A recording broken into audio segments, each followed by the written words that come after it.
I want to get your quick take on. There's been like multiple articles about the zone and certain media outlets being paid to cover certain fights. I wanted to get your take on that. What your thoughts are on that situation. Well, I don't think it's right to pay writers to cover a fight. I think that's unethical. But again, you have to understand, we have a situation now where in the UK, every newspaper has a full-time boxing writer. In the United States, there's not one newspaper that has a full-time boxer. Not one in the whole United States. So now, how do you get coverage for your fights? Well, you go to social media and so forth. But if you want people to cover the fights, and particularly fights that are occurring outside the country, you have to be able to subsidize them. Now, they have to pay something for the airplane ticket and the hotel room, but you can make it, as long as you charge them what it would cost to cover a fight in the United States. Like, for example, in China, we're going to offer a package to the media of $400 a person, which is far less what it would cost us, but that's the way you get people to cover a fight.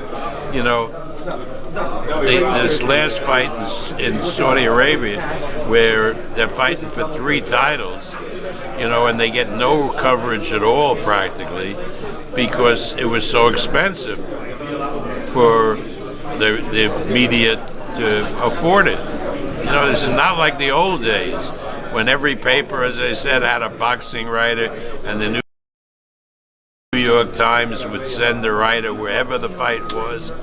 Can't do that anymore. So you have to subsidize it. Now, paying them outright to cover a fight, particularly here in the United States, I think that's wrong.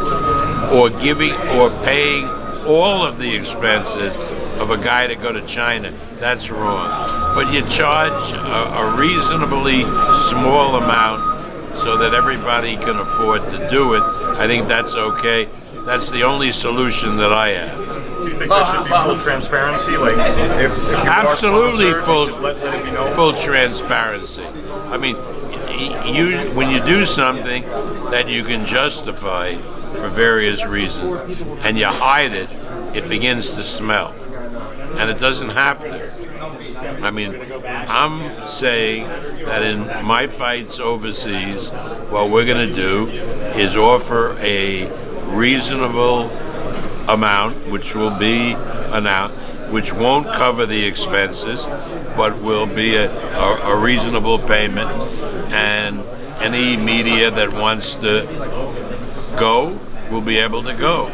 So, I mean, again, I'm going to do it, but I'm going to do it in a transparent way and not saying, we got cut rates from the airline, we got this and that.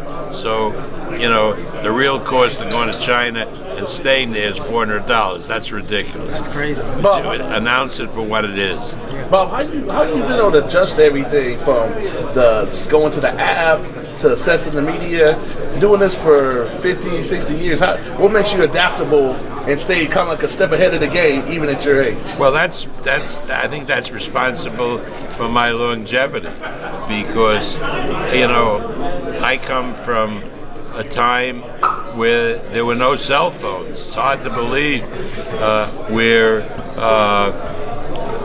you had before fax machines, and we thought fax machines was the most unbelievable thing that ever occurred. And now fax machines are obsolete practically. So everything changes, and that's when there's a lot of disadvantages of becoming old. But one of the advantages are that you look back at how technology has developed, and you have to keep up with it, or else you fall behind.